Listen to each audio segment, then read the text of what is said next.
va s'arrêter sur la fameuse question que tout le monde demande et qui est en rapport avec ce Chumash, qui est, pourtant, ils étaient là avant nous. Qu'est-ce que ça veut dire, ils étaient là avant nous? Ça veut dire qu'au final, avec quel droit nous sommes en terre d'Israël? Comment nous pouvons être en terre d'Israël alors que dans cette terre d'Israël, il y avait des gens qui habitaient avant nous? Et oui, alors une fois c'était notre tour, une fois c'était leur tour, chacun avec ses arguments. Et pourquoi ça dans la paracha de cette semaine? Parce que c'est ce qu'on va voir, c'est exactement le dossier avec quoi on a commencé le Chumash Bereshit, et c'est le même dossier avec lequel on termine le Chumash Bereshit. On va voir aujourd'hui les réponses que nous apporte le Chumash Bereshit à cette question qui est combien important particulièrement de nos jours, alors que nos soldats se battent sur la protection et la sécurité d'Israël. On demande et on prie Dieu qu'ils puissent réussir et avoir la plus grande victoire d'éradiquer toutes les forces du mal dans le nord, dans le sud, au centre et dans les quatre coins d'Israël. Comme j'ai dit, oui, c'est une question que beaucoup de gens demandent, que beaucoup de gens parfois demandent sans forcément vouloir être méchants, et qui demandent cette question en disant, mais pourtant, nous, on a renvoyé certaines personnes par la force, et donc automatiquement, c'est chacun son tour, c'est comme, une fois c'est eux qui te renvoient, une fois c'est toi qui les renvoies, et comme ça, la vie continue, et pas forcément ça peut aboutir à quelque chose. Et c'est pour ça que c'est important de comprendre pourquoi pourquoi nous sommes sur place. Je vais juste la sacoche de la caméra qui est là-bas. De comprendre pourquoi nous sommes sur place et comment se fait-il que on doit avoir une réponse claire, une réponse précise face à cet argument, face à cette question. Et la réponse, elle est très simple, puisque juste venir et dire que comme nous étions là il y a 2000 ans, automatiquement, c'est la raison pourquoi on doit être là aujourd'hui. Je ne sais pas combien de gens vont être convaincus. Encore une fois, on ne cherche pas à convaincre ceux qui sont déjà convaincus. On cherche surtout à avoir une réponse logique, une réponse qui est basée sur le texte. Parce que tu as les Indiens qui peuvent te dire, faut mettre sur le côté, mais sans défaut. Tu as les Indiens qui peuvent venir et te dire que eux, ils étaient quoi? Ils étaient en Amérique avant les Américains. Et donc, d'après cet argument, tu pourrais dire que, tiens, de ce côté. Tu peux dire, si c'est comme ça, que l'Amérique appartient aux Indiens. Et c'est l'habitude dans le monde, peut-être c'est un des autres trous, l'habitude dans le monde que les nations, ils bougent d'un endroit à l'autre. Et donc, automatiquement, peut-être que de la même manière que nous les a repoussés avec force, eux aussi, ils ont le droit de nous repousser avec la force. Bonsoir à tous, bonsoir. Maintenant, quelqu'un de logique, on va dire, quelqu'un de logique avec qui vient de rentrer, il ne se suffit pas avec la réponse, qui est la réponse adaptée par tous. Il y en a trois. Il va en général, il va essayer de te dire que puisque les Nations Unies nous ont donné ce fameux morceau de terre avec la décision du 29 novembre, parce que ils vont te dire qu'au final, c'est pas une réponse logique, c'est pas quelque chose qui peut convaincre. Pourquoi c'est pas quelque chose qui peut convaincre? Parce qu'ils vont te dire, écoute, d'abord, les nations n'ont pas de valeur, n'ont pas de pouvoir sur quelque chose qui leur appartient pas. Deuxièmement, si toute la raison pourquoi nous sommes sur cette terre, c'est parce que les Nations Unies ont décidé à un certain moment ou à un certain jour de nous donner cette terre, alors comment on peut s'installer dans des morceaux de terre qui ne sont pas les nôtres, qui ne sont pas censés, que les Nations Unies ne sont pas d'accord qu'ils nous appartiennent? Comme par exemple les morceaux de territoire qui sont de 67, qui ont été conquis pendant la guerre des 6 jours, le Kotel, la vieille ville à Jérusalem, Judée-Samarie, le Golan, que tu as la décision 242 des Nations Unies qui te dit qu'il faut se séparer de ces endroits-là. Et donc, ils te disent qu'il n'y a pas vraiment de logique dans tout ça. On parle vraiment de quelque chose de fondamental qui a un rapport avec la vie de chacun d'entre nous, et c'est pour ça que je dis que tout le Chumash Bereshit vient parler et vient te donner les clés pour pouvoir savoir comment répondre. Parce que c'est une question que si on ne répond pas à cette question, automatiquement on est garanti de ne pas passer à côté, ce qui est le message essentiel du Chumash Bereshit. Quand cette semaine, on finit ce Chumash, vient la question qu'on aurait dû déjà débattre depuis le premier parachat de ce Chumash. Pourquoi on s'est réunis? En 2 mots, ça fait 3 mois qu'on lit le Chumash le plus long de toute la Torah. 12 parashiot, 12 semaines. Alors qu'au départ, la question est demandée, ça n'aurait pas dû être un morceau de la Torah. Le but de la Torah, c'est de te dire quoi faire. Pas un livre d'histoire, c'est pas là pour te raconter des histoires. On sait que dans la Bible, tu as plusieurs livres d'histoire qui sont là pour te raconter quoi faire, comment faire. Ça, c'est dans la Bible en général. Mais aucun livre de la Bible peut se comparer à ce qui est le Sefer Torah, le Sefer Bereshit, le livre de la Torah lui-même. Ni dans le devoir de l'écrire, ni dans la manière de l'écrire, ni dans la manière de le garder. C'est qu'il y a une mitzvah que chacun doit écrire son propre Sefer Torah. Aujourd'hui, on le fait grâce au Sefer Torah communautaire. On lit le Sefer Torah, on lit la Torah d'un parchemin. C'est pas un devoir d'écrire des livres de tout ce qui sont les prophètes et les écrits. Et aussi, on le lit par rapport à des livres déjà imprimés, etc., etc. Torah, on a dit plusieurs fois, le mot Torah vient dire Torah milachon Torah. Torah, c'est un enseignement. La Torah, elle est faite pour te passer 613 commandements. Et c'est pour ça que la sainteté du rouleau de la Torah est plus importante que tous les livres d'histoire. Et donc, comment est arrivé tout ce livre qu'on vient de finir, le Chumash Bereshit, et le début de Chumash Shemot, dans l'histoire de la Torah?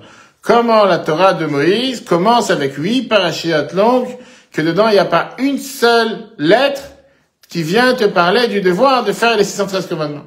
C'est à la rigueur que des histoires.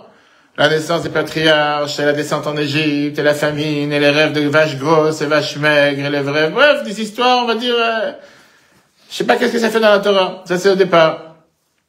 Tu aurais pu m'écrire clairement un livre avec l'histoire de la vie des patriarches, comment ils sont nés, leurs enfants, comme il y a l'histoire des prophètes, comme les débats et les disputes qu'il y a eu entre les familles, entre Yitzhak et Ishmael, entre Yaakov et Esav, entre Yosef et ses frères, on a vu ça les dernières semaines.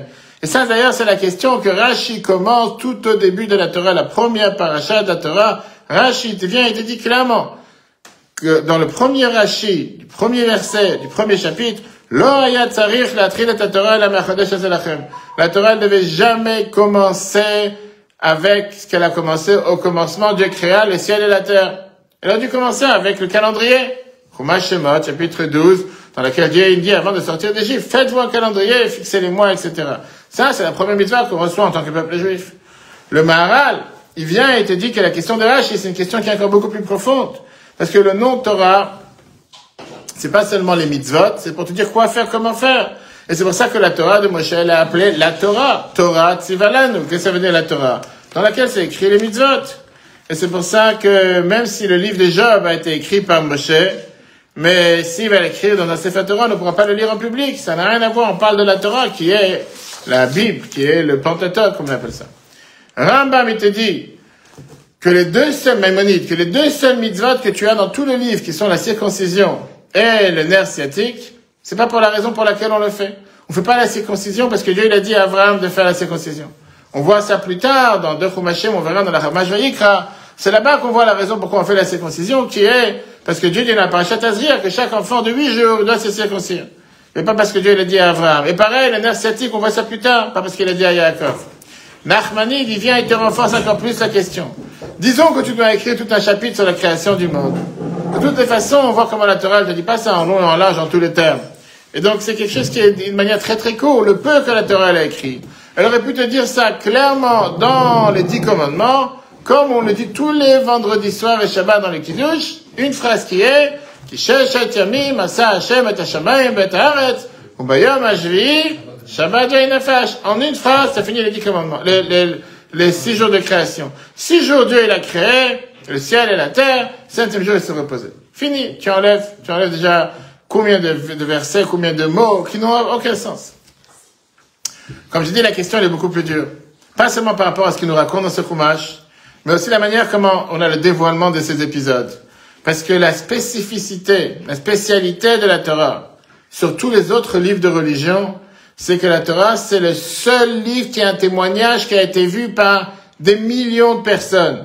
C'est pas une personne qui a fantasmé dans le ciel, puis une fois un prophète lui a dit quoi que ce soit, et pour ça il a inventé quelque chose. Ce qui fait que la Torah, c'est la raison pour laquelle c'est le livre, le unique au monde dans toute l'histoire du monde, qui s'est passé devant des millions de personnes. La sortie d'Égypte a bouleversé le monde entier. Après ça, on a eu le don de la Torah, qui était le dévoilement divin aux yeux du monde, par rapport à toutes les autres nations du monde, toutes les autres religions du monde, qui en général, c'est un dévoilement à une seule personne, et que toute cette histoire de la religion, elle s'appuie sur ce seul témoignage. Alors que là, c'était devant l'humanité tout entière.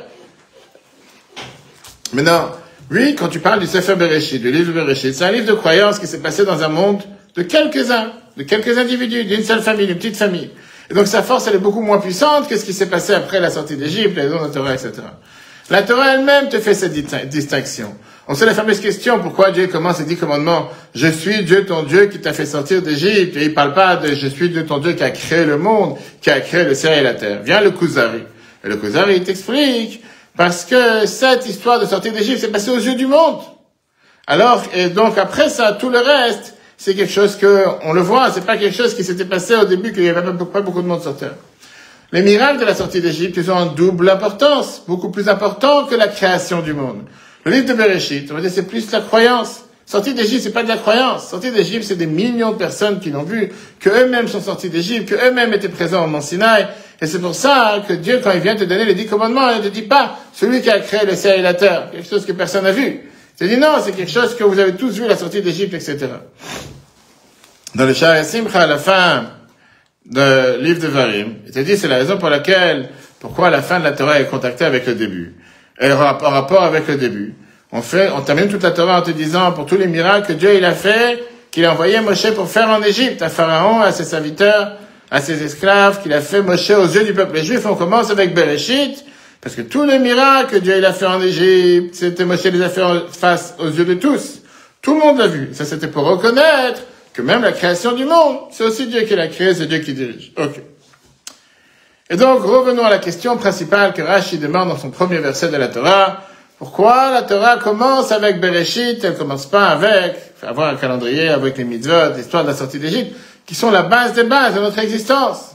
Qu'est-ce que ça m'importe qu'Adam, il s'est pas entendu avec sa femme, parce qu'un, il a dit, il faut pas manger de l'arbre, l'autre, il faut pas toucher l'arbre, qu'un, il a tué son enfant.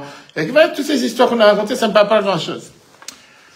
On va voir ici deux explications. L'explication de Rashi et l'explication de Ramban Nachmani. D'abord, commençons avec Rashi. Rashi vient et te dit une base. Rashi te dit que le livre de Bereshit qu'on termine cette semaine vient te dire que Dieu, il parle de la géographie. C'est une base, c'est un point fondamental et essentiel de la Torah. Alors que la Torah, en général, te parle de la Torah de Dieu qui a été donnée au peuple, que Dieu a considéré son peuple. Vient maintenant, le Chumash Bereshit te dit que la Torah et son peuple, ils ont une terre duquel Dieu gère sa planète. Le livre de Bereshit vient te dire que Dieu, il a choisi pas seulement la Torah, pas seulement des gens spéciaux, qui sont les peuples juifs, mais il a choisi aussi une terre particulière duquel il gère son lien avec nous. Un morceau terrestre. C'est pas juste un, je sais pas, un Superman, je sais pas comment les gens, c'est quelqu'un qui est dans les airs et qui est, les gens avec les cadeaux de fin d'année, qui te demandaient c'est du réel, c'est du terre à terre. Et on va voir que si on fait attention à ce qu'on a lu depuis le début de Chumash jusqu'à maintenant, on voit que sans arrêt, on a cette ligne conductive qui va du début jusqu'à la fin, qui te parle d'une famille qui est envoyée dans la terre. La descendance que Dieu il a choisie pour habiter dans cette terre et rester dans cette terre. À qui Dieu il veut donner cette terre. Paracha, on va faire un résumé rapide. Paracha Bereshit te raconte comment Dieu il a créé le monde et tout lui appartient. La paracha de Noach te raconte comme quoi il y a eu cette Deora Palaga, cette génération qui était juste après le déluge, qui a voulu construire cette fameuse tour. C'était la tour de Babel pour pouvoir aller se battre contre Dieu, et Dieu les avait éparpillés dans le monde entier. Bien sûr, ça c'était un début, c'était un préambule pour savoir que les nations du monde ne sont pas aptes à habiter, à vivre dans cette terre promise, et Dieu les a éparpillés dans les 4 coins du monde. Arrive la paracha Lech Lecha, la Torah, elle commence à te donner la mission à Abraham et Sarah en disant, marchez vers la terre que je vais vous montrer, qu'on sait que c'est la terre d'Israël.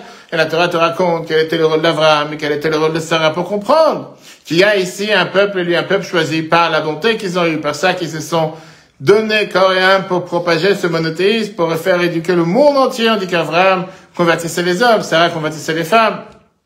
Contrairement aux gens de Sodome et Gomorrhe, contrairement aux gens égyptiens. Et après, la Torah commence à te dire que dans la famille d'Abraham et Yitzhak, même Dieu il a commencé à faire un choix. Tamiser même la différence de descendance. Quelle est la descendance? Quel est celui à qui je donne cette terre?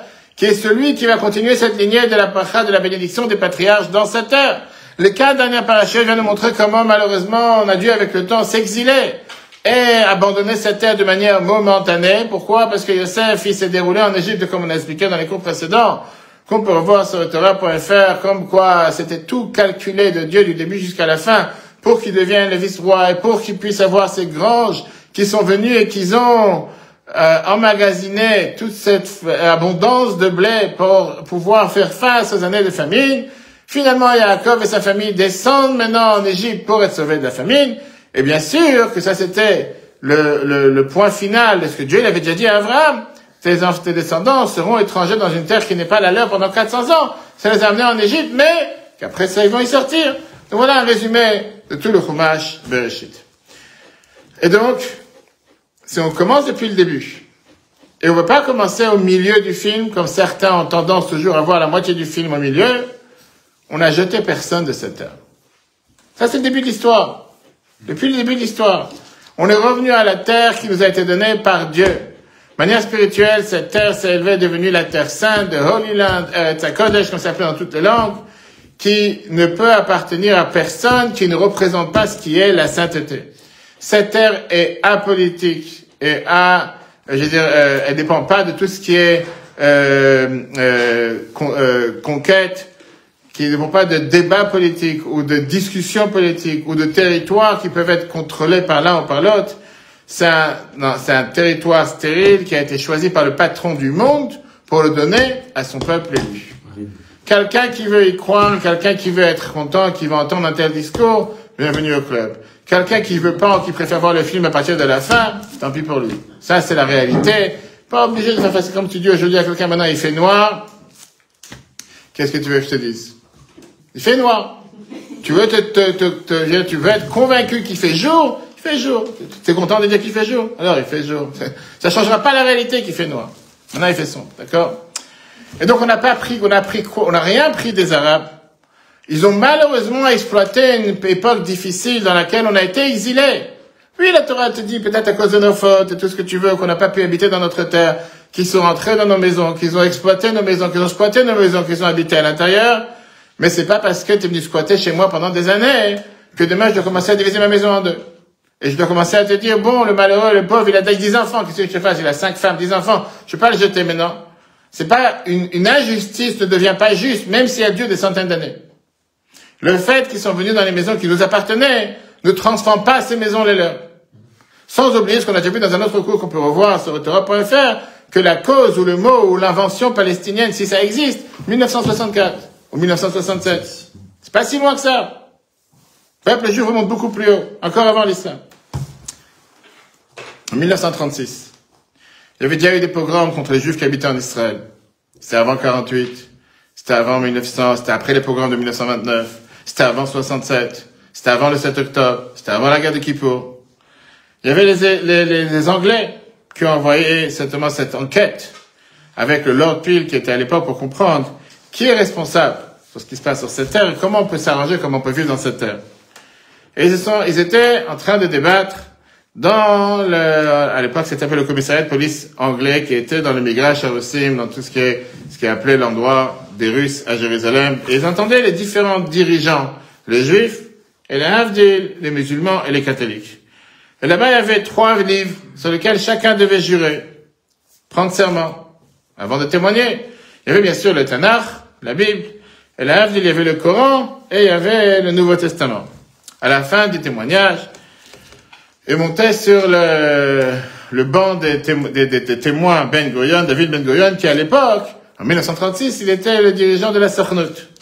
Ben Gurion, il a parlé longuement sur le lien historique qu'il y a entre le peuple juif et la terre d'Israël.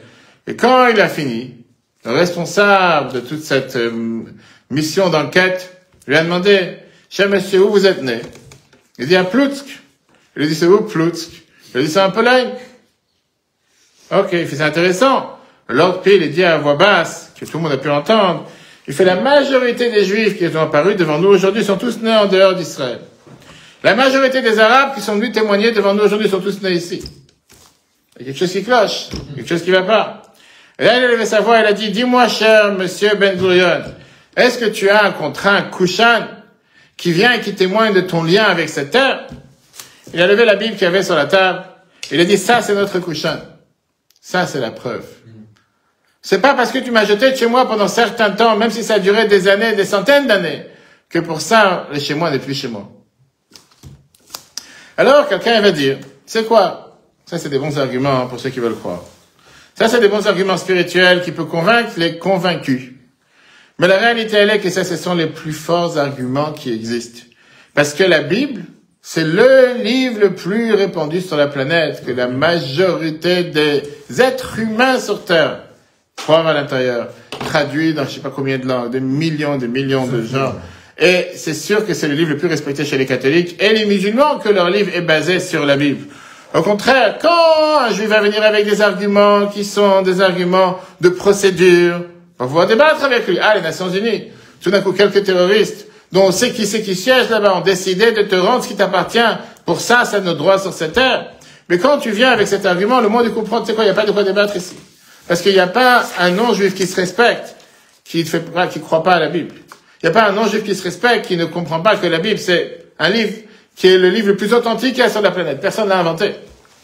La spécificité, la spécialité de cette terre, différente de tous les autres terres du monde, c'est pas seulement parce qu'on a cette croyance dans ce qui est écrit dans la Bible, mais avec deux faits que personne ne peut contredire à travers l'histoire de tous les peuples.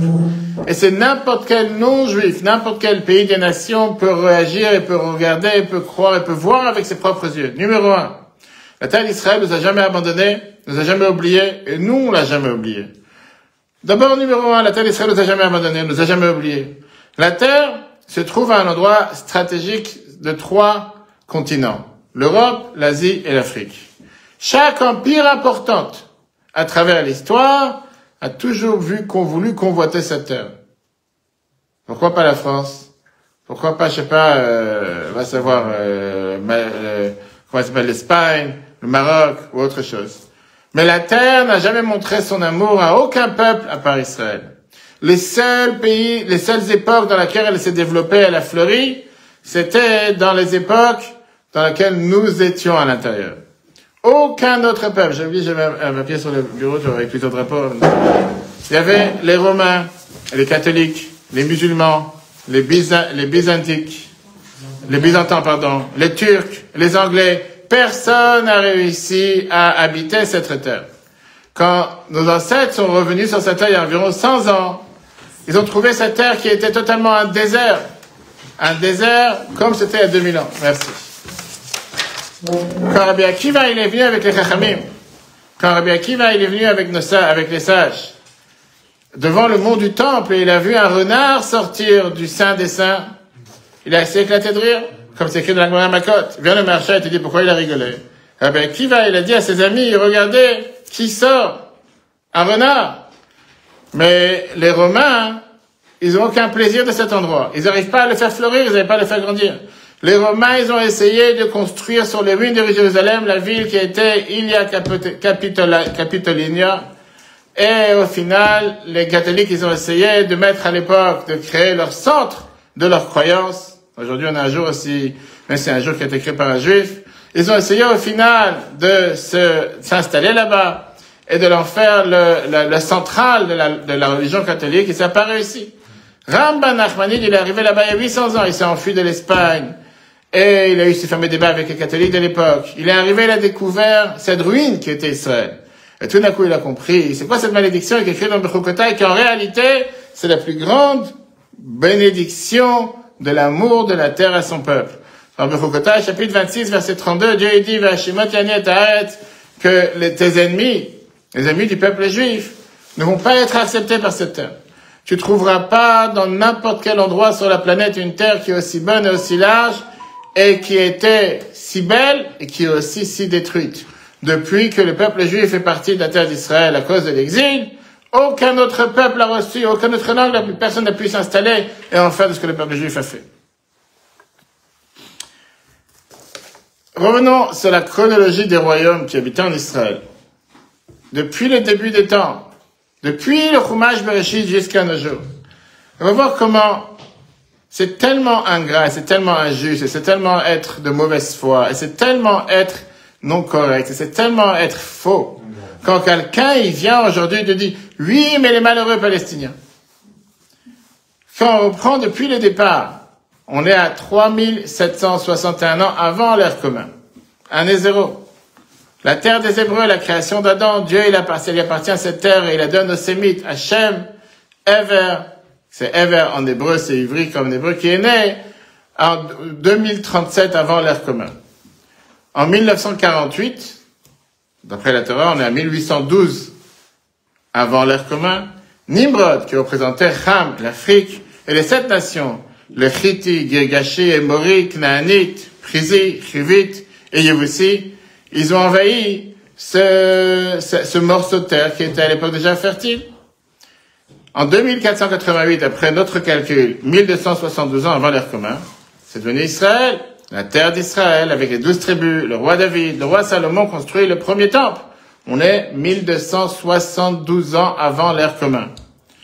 796 ans avant l'ère commune, il y a eu la division entre les deux États, si on peut dire, pas d'aujourd'hui, Juda et Israël, Yehuda et Israël, avec 10 tribus après la mort du roi Salomon. 555 ans avant l'ère commune, il y a eu à ce moment-là Juda et Assyria qui ont détruit Israël. Tiglath-Pileser III a détruit Israël. C'était 555 ans avant l'ère commune. Arrive l'époque des Babyloniens. C'était 421 ans avant l'ère commune. Nebuchadnezzar II détruit Juda et le temple. C'est la période du 9 Av. Et c'est là qu'il y a l'assassination de Gedalia, pour laquelle on jeûne le 3 Tishri. Ça, c'était en 3339, il y a 420 ans avant l'ère commune. 370 ans avant l'ère commune. On parle beaucoup avant la création de l'islam, du catholicisme, etc. C'est la période des Perses. C'est là que Cyrus le Grand permet aux Juifs de reconstruire le deuxième temple. Et là, on a l'histoire de Purim. On est à 370 ans avant l'ère commune. 312 ans avant l'ère commune. On a les Grecs qui arrivent. Alexandre le Grand, Antiochos le IV, et c'est là que c'est la période des Grecs qui ont essayé de conquérir cette terre. 138 ans avant l'ère commune, la fête qu'on vient de fêter, qui est la fête de Hanouka, Israël, les Hashmonaïm, avec bien sûr la victoire des Maccabéites contre tous ces Romains, et on a eu aussi la supériorité de Rome depuis, c'était 92 ans avant l'ère commune. 36 ans avant l'ère commune, on a la Titus qui vient et qui détruit le deuxième temple. C'était dans l'année 68. Le 9 Av 2, c'est très bien que le 9 Av c'est la destruction du premier temple et du deuxième temple. Adrien il décide à ce moment-là de renommer la terre en Palestina. On est à 131 ans avant l'ère commune. 390 ans avant l'ère commune. C'est là qu'arrivent les Byzantines. Mes chers amis, le nouveau nom qui a été donné à l'Empire romain, et Constantine I adopte la chrétienté, le christianisme sur la terre d'Israël. Et c'est là que nos chers amis arrivent. On avance maintenant en l'an 634 de l'ère commune.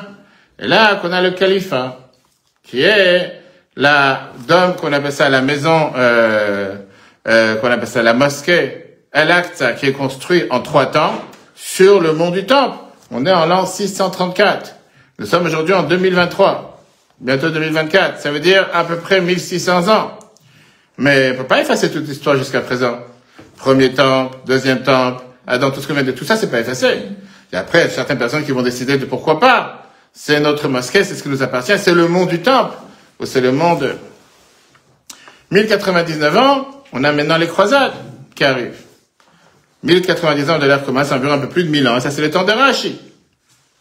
Richard Lyon, le cas de Richard Lyon, etc. 1291 ans, on a les Mameluks, Sultan Saladin, qui arrivent. On avance de 300 ans, 1517 ans, on a les Ottomans, qui était le nom qui passait avant la Turquie, dans son ancien nom. Et on avance de 400 ans, parce que sinon on va faire un cours d'histoire toute l'année, on n'aurait pas fini. Et il y a des gens qui s'endorment déjà. Et 1917, c'est les Anglais. 1917, c'est les Anglais. Et là, on a le fameux premier drapeau avec l'étoile de David. 1917. Encore avant la résolution des Nations Unies, etc. Finalement, on arrive 1948, où tu as certains de nos grands amis aux Nations Unies qui ont décidé de vouloir rendre au peuple juif ce qui nous appartenait depuis toujours. Et malheureusement, les Arabes, ou heureusement, qui refusent le plan des Nations Unies d'avoir ce qu'on appelle un État juif et un État arabe à côté parmi les 22 États musulmans qu'ils ont tout autour. Et ça, c'était en 1948. Et bien sûr, après, on peut avancer avec la guerre des 6 jours 1967, la guerre de Kippour 1973, et jusqu'à nos jours, où certains prennent le film au milieu de son cours.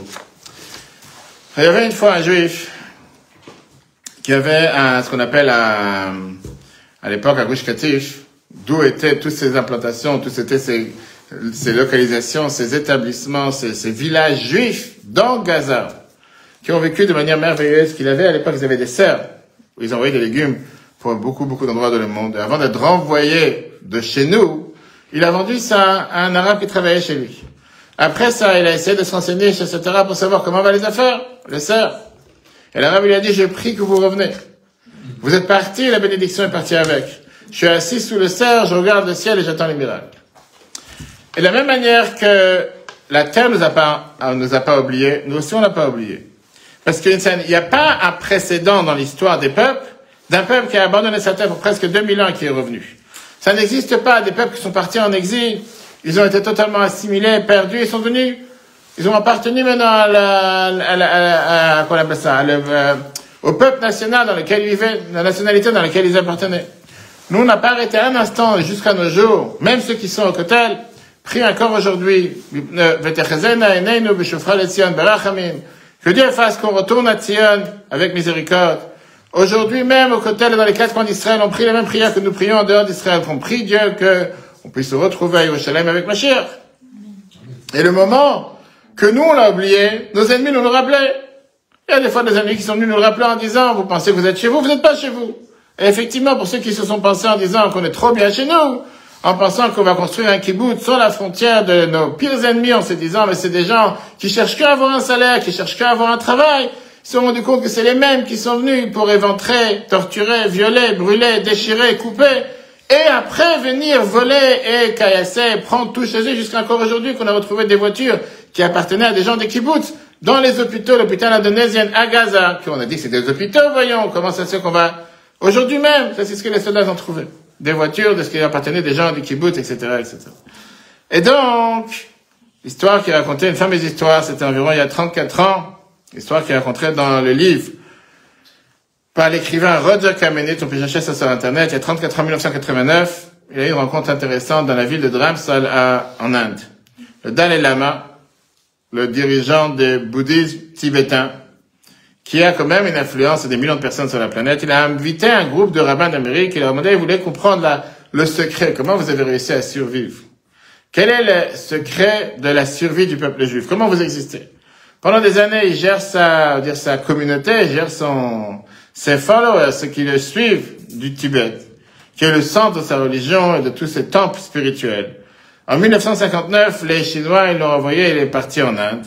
Mais depuis, ça a diminué, et les jeunes, ils diminuent. Donc il a appelé les rabbins pour comprendre comment vous avez réussi à vivre 1900 ans en exil.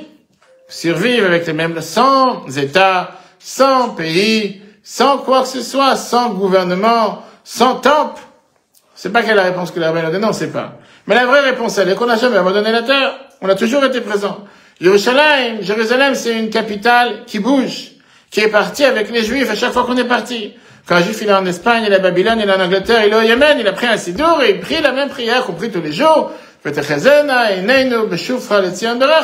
demande à Dieu qu'on puisse retourner à Sion avec miséricorde. Et donc il a toujours rêvé de cette terre. Ça c'est l'histoire qui montre le lien qui est un lien qui est surnaturel entre une mère et ses enfants, entre un Juif et sa terre. Et donc avec ça on comprend pourquoi la terre d'Israël c'est quoi? C'est une terre qui dans son essence même est différente de toutes les terres. Elle nous est vendue, elle nous appartient par sa nature même. Et avec ça, le Rabbi t'explique quelle est la réponse que Rashi donne, le premier Rashi de la Torah qu'on a mentionné tout à l'heure. Pourquoi? Parce que le livre de Bereshit, c'est un livre qui est venu te répondre à cet argument qui est énormément fort, qu'on n'arrive pas parfois à confronter cet argument. Rashi te dit la fameuse phrase, si les nations du monde vont venir et dire que vous êtes des bandits, vous êtes des voyous, parce que vous avez conquis cette terre, la terre qui appartenait à sept peuples. Et tout le monde va poser la question en se disant, pourquoi d'abord les nations du monde vont dire une chose pareille? Et deuxièmement, qui a dit qu'il faut répondre? Que chaque chien qui aboie dans la rue, il faut donner une réponse. N'importe quel idiot qui parle n'a pas besoin de réponse. Deuxièmement, toutes les nations, à travers tous les temps, ont fait que conquérir une terre de nôtre. C'est tout à fait la norme dans le monde de ce qui se passe. Pourquoi ils vont venir à nous avec cet argument comme si on est extraterrestre? Toutes les nations, à travers les derniers milliers d'années, c'est que des guerres sur des terres. Et c'est pas pour autant qu'on les considère comme des voleurs. Pas loin d'ici, Russie, Ukraine, etc., etc. Les Babyloniens, ils ont conquéri la terre des Assyriens. Les Perses, ils ont conquéri des Babyloniens. Les Grecs, ils ont conquéri des Perses. Plus que ça, Rachid te dit que les Cananéens ont reçu d'Abraham, qui ont reçu Abraham dans la terre. Il a conquis après qu'il a reçu la terre de Nord. Et donc, pourquoi tout d'un coup, tu auras les Cananéens qui vont venir et te dire, ah, vous êtes des voyous parce que vous avez pris une terre qui ne l'a pas fait, tout le monde fait, ça c'est la norme dans le monde. On a besoin pour ça d'avoir tout un livre de la Torah pour répondre à un argument si bête. Mais là, comme j'ai dit tout à l'heure, l'argument n'est pas l'argument de qui a pris cette terre. L'argument, c'est contre toute cette démonstration qu'on vient de voir. Comment on a pu obtenir cette puissance de la terre. Comment on a transformé une terre apolitique, qui ne dépend pas de nation ni quoi que ce soit, qui se transforme dans son essence pour être la nôtre, qu'on habite là-bas, qu'on soit exilé de là-bas, elle est toujours la nôtre, même si on n'est pas sur place, sans aucune possibilité pour qui que ce soit de la conquérir. Il suffit de voir qu'est-ce qui s'est passé sur la terre en Israël avant 1948, et qu'est-ce qui se passe aujourd'hui dans n'importe quel endroit, que ce soit le Galilée, le Sud, dans les 4 coins d'Israël, on n'arrête pas de construire. Je parle même pas des kibbutzim et tout le reste. Alors que pendant tellement de centaines d'années, de siècles, qui appartenaient à tellement de différents pays, régimes, dirigeants, c'est resté des morceaux de désert. Et ça, c'est la réponse du Chumash Bereshit. Toute la terre appartient à Dieu. C'est lui qui l'a pris de eux, et c'est lui qui nous l'a donné. C'est lui qui a créé cette terre pour être ce qu'on appelle Eretz HaKodesh, la terre sainte, le Holy Land, je sais pas comment on dit ça en arabe, et qui fait que c'est une terre qui est plus élevée que toutes les autres terres, qui a ses règles, qui a ses lois, et que tu veuilles ou pas, c'est comme ça. Pourquoi? Parce qu'il y a un seul patron sur cette terre. Et ça, c'est Dieu. Alors, maintenant vient la deuxième question. Pourquoi ne pas avoir créé une île en fin fond de l'océan? Et là-bas, tu diras, c'est la terre d'Israël. Il y aura beaucoup de gens qui vont aller en vacances, qui vont faire du golf, qui vont faire du jet ski, qui vont aller faire, je sais pas, ça a besoin d'avoir une terre à l'épicentre de tous les problèmes du monde. Avec les Irakiens d'un côté, les Houthis de l'autre côté, les Syriens de l'autre, les Iraniens, qui a besoin de cette, laisse-moi tranquille, tu peux pas choisir ailleurs, ouais, il peut pas t'envoyer quelque part d'autre. Juste l'endroit, il faut pas. C'est-à-dire, des fois, tu vas en Seine-et-Marne, tu te trouves dans des routes, tu dis, Hanouka, on a parti tellement de temps là, je suis parti à 100 km d'ici pour aller voir quelqu'un mettre des autres. Des fois, tu fais passer par un champ. Et toi, comme un idiot, tu regardes pas là où tu vas. Tu regardes, ouais, t'as dit avance, mais tu vois pas que c'est un champ. Et je passais dans un endroit, c'était écrit, chemin piégé. Regarde, chemin piégé pour chasse, je sais pas quoi, quand c'est pas bien, t'as dit. J'avais un débat, je me suis dit, je prends pas. J'ai qu'est-ce à piéger. Piéger dans quoi? Qu'est-ce qui va m'arriver? Je vais exploser, il y a des mines. Va savoir, chasse, permis, interdit. Je me suis dit, c'est quoi? Prends pas de risque. C'est écrit piéger, je suis pas l'idiot. Fais des tours. Mais pourtant, ouais, je te dis, vas-y. Ouais, il a dit, vas-y, qu'est-ce que je te dis? Il n'a pas réfléchi, il ne sait pas si c'est un chemin piégé. Tu fais demi-tour. Après, tu as trouvé un autre chemin, tu sais. Pourquoi Dieu devait choisir ce terrain-là? Pourquoi il ne peut pas prendre un autre morceau de terre? Et la morale te dit, que Eretz Israël, j'ai le Chumash, dans le Chumash Dvarim, chapitre 11, se dit que la terre d'Israël est un endroit si spécial dans lequel tu peux pas te débrouiller tout seul. Elle est dépendante, elle est vulnérable, et ça, c'est sa force. La terre d'Israël n'a pas de source d'eau à elle. Son abondance vient seulement du ciel. On est le seul dans cet environnement avec ce problème. L'Europe et l'Amérique ont de la pluie toute l'année. Même autour d'Israël, que ce soit l'Égypte, il y a le Nil qui monte sans arrêt. Le Liban, c'est une terre qui est assez haute et reçoit l'eau de la montagne. La Syrie a le fleuve Hiddekel. L'Arabie Saoudite, c'est une terre déserte, c'est pas une terre agricole. Israël est la seule terre dans la région qui est aussi une terre agricole qui a besoin de pluie et qui n'a pas de pluie, n'a pas de source d'eau indépendante pour elle-même. Quand j'ai fait une formation sur la cache-route, quand bientôt je vais au Portugal, dans un mois, je vais parler sur la différence entre les vaches anglaises et les vaches israéliennes. Je parle des vaches sur 4 pieds, pas sur 2 pieds. Aussi sur 2. Et tu disais la différence qu'il y a les vaches laitières qui ont besoin de boire beaucoup plus et qui donnent du lait 3 fois par jour. Et certaines vaches qui ne peuvent pas donner du lait 3 fois par jour, elles n'ont pas assez à boire, il n'y a pas assez de pâturage, elles peuvent donner que 2 fois par jour. Et qui disait que quand la Torah te dit que la terre d'Israël c'est une terre où coule le lait et le miel, la terre d'Israël, les vaches n'ont pas autant de pâturage comme bien en Angleterre. Et néanmoins, ils sont aussi productifs. Il y a quelque chose qui ne va pas ici. Ou on leur donne de la drogue, ou des feuilles de cannelle. On va savoir que c'est de la cocaïne, je sais pas ce qu'ils ont. Il y a quelque chose ce que Dieu dit dans la Torah. Maintenant, comme j'ai dit tout à l'heure, Dieu, il a choisi cette terre, dans cet endroit problématique, pour te rappeler de lever les yeux au ciel et te rappeler qu'il lit quand la reste. La terre m'appartient. Pense pas parce que tu es arrivé en Israël, la vie est belle. Ça y est, tout m'appartient. Il y a écrit cacheur sur la boîte de nuit. Tu peux rentrer même pendant Shabbat. Parce que tu peux faire des choses que tu n'aurais jamais fait ailleurs. C'est en Israël. C'est écrit cacheur. En plus, il y a une mezouza à la porte. Et en plus, va savoir, quelqu'un, il a une kippa qui fait comme le tour, je sais pas de la taille d'une kippa, qui fait la taille, c'est des fois, parfois, d'une pièce de 2 €. Tout est cacheur. Tu vois, tu dis, c'est quoi? C'est aussi l'endroit où il faut servir Dieu. Plus que ça, quand on disait à chaque fois que quelqu'un va en Israël, il doit augmenter dans son service de Dieu, augmenter dans la Torah et les mitzvot. Alors, il dit que ça, c'est la différence dans les côtés Sichat 6, page 30, 33, 34. Que, une des différences entre Israël et l'Égypte, c'est qu'en Égypte, il n'y a pas de pluie qui descend. Le blé, il pousse grâce au Nil. Le Nil, il monte de manière fixe et il abreuve tous les champs.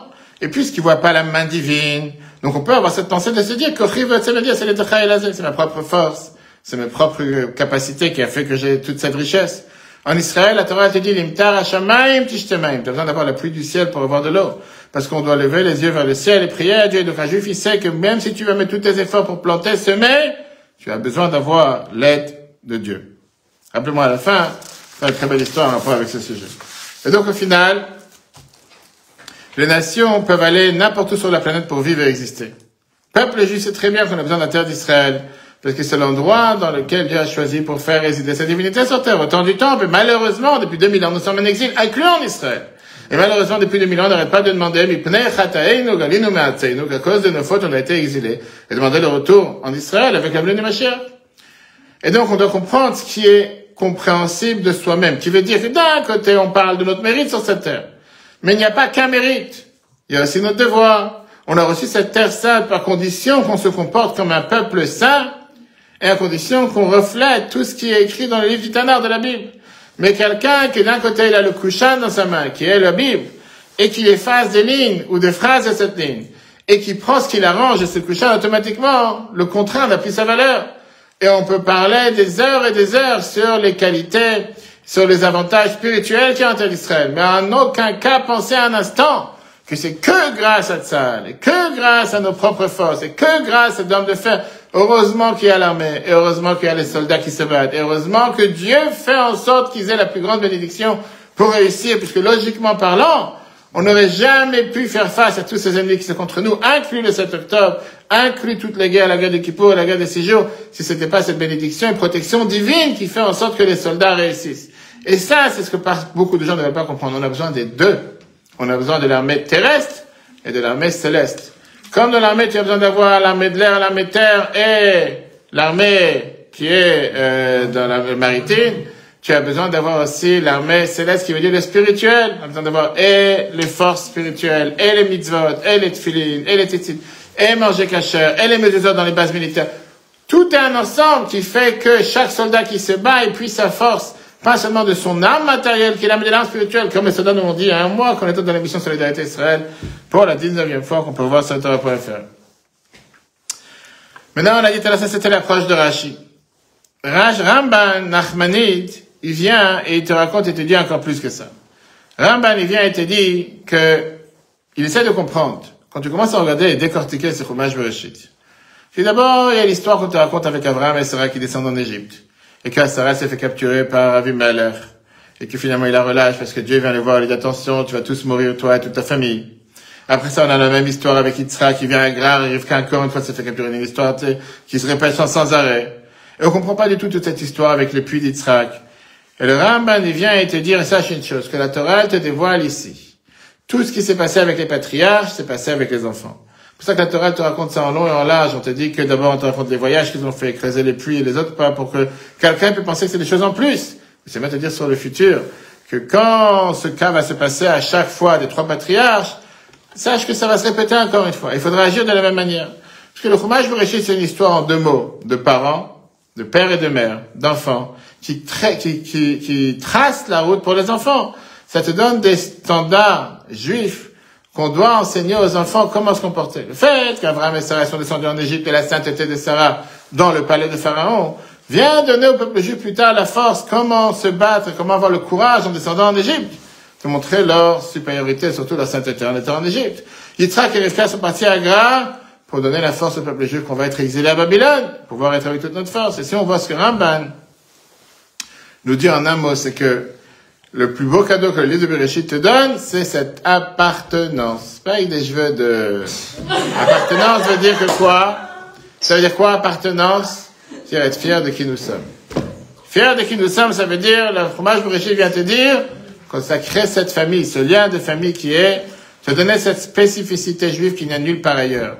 Être juif, c'est dans les gènes, bravo. Qui veut dire, c'est un trait de caractère. Ça passe dans l'ADN. C'est pas juste une servitude, pas juste un esclavage. C'est un trait de caractère qui passe de génération en génération. C'est l'essence même du peuple juif. C'est pas quelque chose que tu peux changer ton ADN. Tu peux faire des tatouages dans les yeux. Tu peux changer de couleur. Tu pourras pas changer de couleur des yeux. À part sur un coloriage, dans les yeux, tu pourras pas faire en sorte que ça ait des yeux bleus, tu vas avoir des yeux marrons, au contraire. Pour l'instant, ça n'a pas encore été inventé. Avoir un spécial. Et ça commence avec ce qu'on appelle, justement, les parents, les pères de la nation. On les appelle avec les patriarches et les matriarches. Je sais pas si quand on parle de la France, on parle du patriarche français. Patriarcat, ça n'a rien à voir, c'est pas de ça qu'on parle. Tu parles des patriarches et des matriarches. La Torah te dit sans arrêt, tout le langage qu'on apprend dans la Torah, c'est quoi?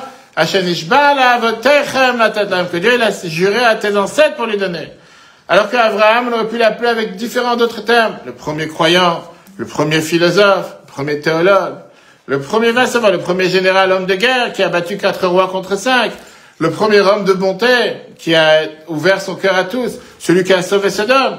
Comment du matin jusqu'au soir, on n'arrête pas de nous appeler ces gens-là comme des patriarches et matriarches. Abraham, on l'appelle pas Abraham le guerrier, on l'appelle pas, quand on l'appelle Abraham, comment on l'appelle Abraham? T'es là ou pas là? Abraham Avinu, qui veut dire Abraham notre père, Sarah Imenu, on l'appelle Sarah notre mère, etc. Quel rapport avec des patriarches et matriarches? Parce que c'est eux qui créent l'homme, c'est eux qui créent l'enfant. L'enfant, il est à leur image. Et ça, c'est la plus grande nouvelle du livre de Bereshit. Nous sommes la famille d'Abraham et Yitzhak, on est fait à leur image. On va passer ce qu'ils ont passé, de eux, on va recevoir la force et le trait de caractère pour pouvoir surmonter toutes les difficultés. Qu'est-ce qui se passe? C'est cassé une dent? Ok. Ok, d'accord. On va appeler les pompiers tout de suite. Le fait de comprendre que le judaïsme, c'est, comme on dit, c'est héréditaire. Ça se transmet de père en fils. Ça aussi, ça vient donner un sens à ce que ça veut dire. Qu'est-ce qu'est un juif? On parle ici d'un terme qui n'est pas être décrit dans aucun autre mot du dictionnaire. En règle générale, tu peux décrire une personne de 3 manières. Religion, nationalité et race. Tu as des gens qui appartiennent à la race humaine, des gens qui appartiennent à la race des souris, il y en a qui appartiennent à la race des singes, ça existe aussi. Le grand-père était un singe. Après, tu commences à débattre si c'était un chimpanzé ou c'était un chihuahua, va savoir, chacun avec ses histoires. Mais le judaïsme, peu importe, il y en a qui vont te confondre les deux, c'est pas... Le judaïsme, c'est pas une race.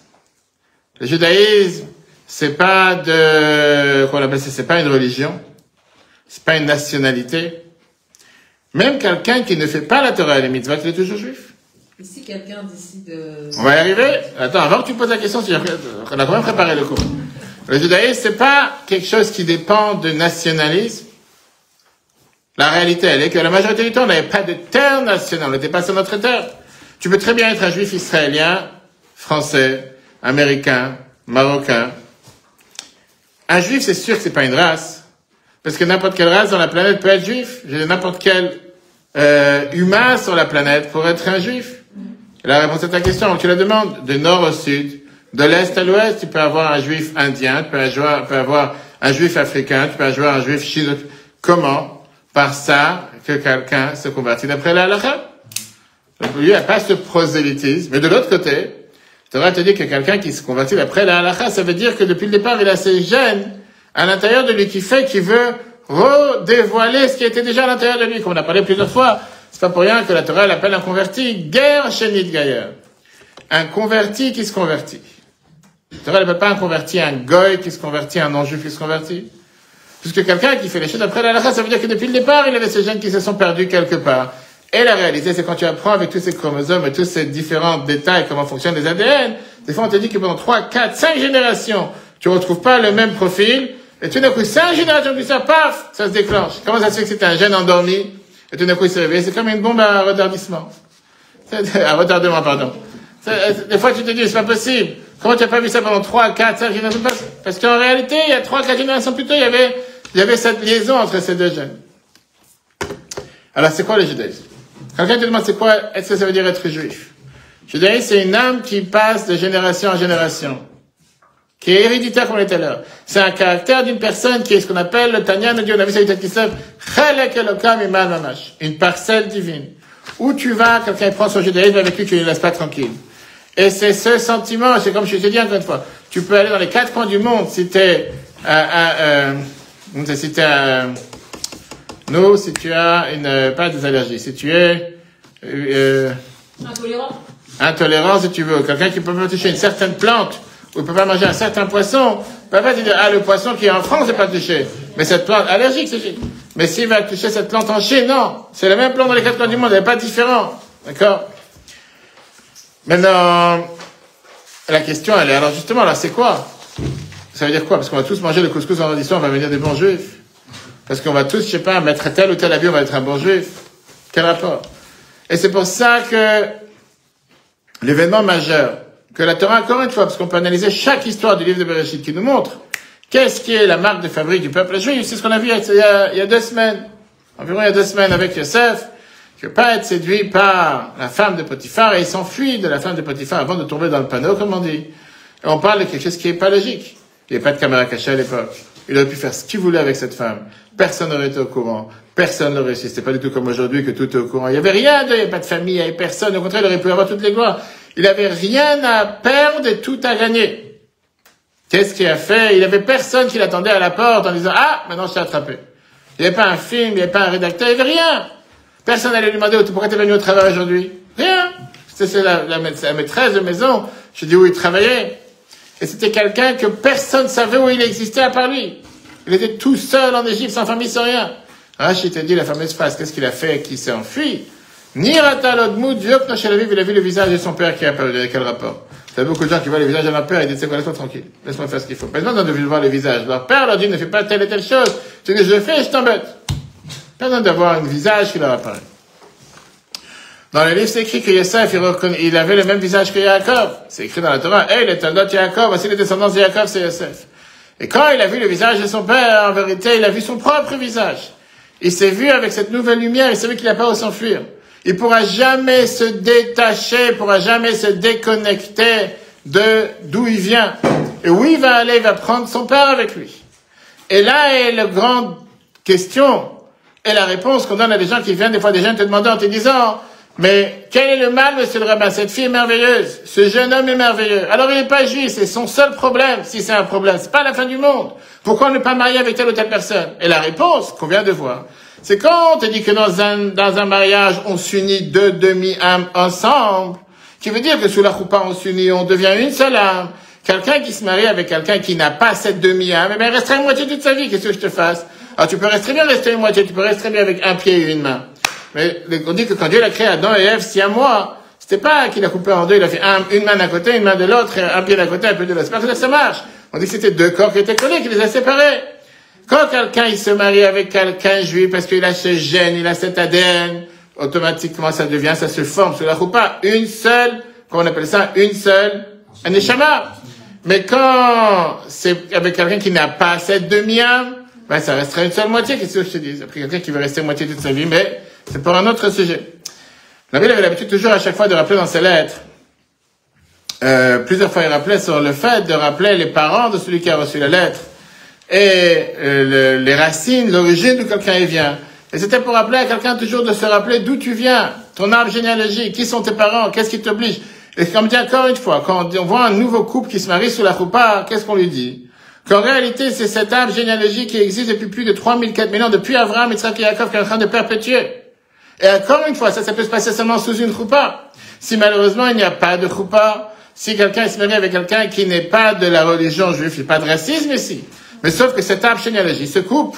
À un certain moment, il n'y a plus de continuité. Et cet arbre généalogique pour lequel les parents, grands-parents, arrière-grands-parents ont tout fait pour donner leur vie, pour exister, pour être présents, pour pouvoir faire en sorte qu'on puisse arriver où on est arrivé aujourd'hui. C'est pas avec de propres efforts. Bien sûr, il y a toujours des gens égoïstes sur terre qui disent c'est grâce à moi que je suis là. Oui. Je sais pas citer des noms des gens très connus aujourd'hui en France qui te disent moi j'ai pas besoin d'avoir d'enfants. Mais ils oublient que leurs parents, ils ont tout fait pour qu'ils soient présents et qu'aujourd'hui ils sont là grâce à eux. Et à un moment, on peut pas se dire que le peuple juif existe aujourd'hui sans sacrifice, sans effort, sans massacre.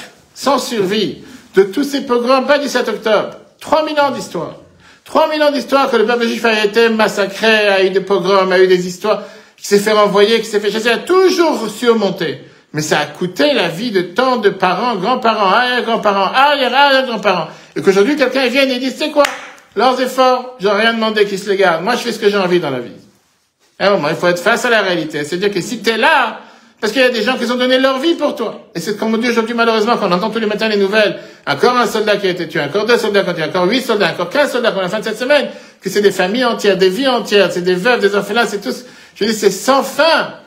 Et même si c'est rien et c'est infime par rapport aux centaines de milliers de soldats qui sont sur le terrain et que Dieu protège chaque instant, mais pour chaque famille, c'est un monde entier qui... Mais qu'est-ce qu'ils disent ces familles dans chaque enterrement quand on entend les discours? Et qu'est-ce qu'ils disent pendant les 7 jours? Ils disent, ils ont donné leur vie pour protéger notre terre, pour protéger le peuple juif, et c'est ça le plus grand hommage qu'on doit leur rendre, que leur sacrifice n'a pas été fait en vain, qu'ils n'ont pas donné leur vie pour rien. Mais ça, c'est pas que les soldats d'aujourd'hui, c'est 3000 ans d'histoire. Donc aujourd'hui, le seul moyen de pouvoir, pas seulement rendre hommage, honorer leur mémoire et montrer comme quoi c'était pas un sacrifice en vain, c'est ne pas couper cet arbre généalogique. Et ça se fait seulement quand c'est fait d'après les valeurs de la Torah. En résumé, le livre de Bereshit nous passe ici un message énormément clair. Le meilleur moyen de pouvoir faire passer le message, c'est à travers la famille. Qui veut dire, rien ne vaut le fait que les parents et les enfants sont assis autour de la table de Shabbat et parlent sur un mot de la paracha, un cours de Torah, pas écouter Shabbat, mais écouter avant. Et ça fait en sorte qu'automatiquement on se rappelle avec cette perpétuité, on se rappelle avec, comme j'ai dit tout à l'heure, avec ce lien éternel qui nous trace depuis Abraham jusqu'à nos jours. C'est pour ça qu'on avait vu il y a 2-3 semaines, je crois que si vous vous rappelez, il y a 2 semaines dans le cours que je vous donnais dans le 14e, le travail du 13e, pardon, on peut voir si on a la bougie de Shabbat ou la bougie de Hanouka qui passe d'abord, la bougie de Shabbat passe d'abord, etc. Terminons avec une très belle histoire, le cours en replay bien sûr sur Torah.fr. On avait parlé déjà il y a quelques semaines un cours sur d'où vient l'origine du mot Palestine et la terre Palestine. C'est très intéressant pour celui qui va avoir les réponses et comprendre d'où vient la désinformation et d'où vient tout ce que les gens aujourd'hui nous vantent à longueur de journée, des gens qui malheureusement ne connaissent rien à l'histoire, mais un mensonge, quand à force de le répéter, devient la vérité. Mais on a le devoir de garder les idées claires et surtout de se rappeler d'où on vient et savoir quoi répondre. Il y avait un roi qui avait deux ministres. Un, il s'appelait Ethan et l'autre s'appelait Ethan. Un, il était ministre des Affaires étrangères et l'autre était ministre de la Défense. Les trois, ils avaient des amis d'enfance. Ils ont appris dans la même école. Et ils ont essayé d'avoir le même parcours dans l'armée et la politique. Une fois, le roi est parti du pays. Et 2 ministres ils ont essayé de rompre sa confiance. Et ils ont volé de l'argent de la boîte. Ils ont dit, le roi, le palais a tellement d'argent, c'est pas parce que je prends quelques bijoux que ça va faire une grosse différence. Le roi, là, il n'a pas à croire qu'il a été trahi par ses plus proches amis, par ses plus proches frères. Et il devait les punir. D'abord, il a appelé le ministre de la Défense. Il a dit, j'ai décidé de te renvoyer de ce pays éternellement. Et puisque je t'aime, je vais te donner 50 millions de dollars pour que tu puisses vivre avec jusqu'à la fin de ta vie. Mais, tu pourras plus vivre dans ce pays. Après, il a appelé le ministre des Affaires étrangères. Il lui a dit, ta punition sera que ce pays va arrêter de te donner un salaire. Chaque début du mois, tu devras venir me voir, tu devras me demander un salaire pour pouvoir survivre le mois prochain. Vous savez pas c'est quoi le salaire? Tu vas venir voir chaque mois. Les deux sont sortis du roi et ils ont commencé à débattre. Qui le roi aime le plus? Le premier ou le deuxième? Parle de toi, vas-y. Qui le roi aime le plus? Le ministre de la Défense, il a dit, le roi aime plus. Et la preuve, c'est qu'il m'a donné 50 millions de dollars pour vivre toute ma vie. L'autre, il a dit, espèce d'idiot, il veut plus te voir. Puisqu'il veut plus te voir, pour ça, il t'a donné les moyens de te débrouiller tout seul. 2 mois, il peut pas se séparer, pour ça, il veut me voir tous les mois. Ça, c'est la différence. Ça, c'est l'histoire du peuple juif. Dieu, il t'a dit, tu sais quoi, j'ai pas envie de te donner un endroit où tu t'arranges tout seul, pas besoin de prier, pas besoin de lever les mains au ciel, pas besoin de se rappeler qu'il y a des difficultés. Non! Fais appel à Dieu tous les jours en bon terme. N'attends pas d'avoir un souci, n'attends pas d'avoir un problème, n'attends pas de dire, hey, maintenant je vais me tourner au bon Dieu. Monsieur le rabbin, faites une prière. En bon temps, fais une prière. Ne viens pas me dire à 5 heures d'après-midi, j'ai pas mis mes tefilines parce que j'étais débordé. À 20 ans. Sans faire allusion à personne. Depuis le départ, tu te dis, je me suis levé, je respire, je bouge, j'ai 2 mains, j'ai 2 pieds. La première des choses, dis merci Dieu. En bon terme, sans rien demander. C'est écrit nulle part, fait la tefila, ça veut dire qu'il faut demander quoi que ce soit. D'abord, il faut savoir remercier. Comme on a parlé longuement dans le voyage sur le... Une fois que tu remercies, après tu peux commencer à demander quoi que ce soit. Mais si de toutes les façons je me débrouille sans toi, et de toutes les façons j'ai pas besoin de toi, alors le jour où tu viens venir avec une demande, je vais te dire, désolé, je suis occupé. J'ai autre chose à faire. Que Dieu fasse qu'on puisse avoir toutes les bénédictions pour nos soldats, pour tous ceux qui ont besoin, qu'on puisse partager que des bonnes nouvelles. Cours en replay sur Torah.fr. Très bonne soirée à tous et Dieu va à la semaine prochaine.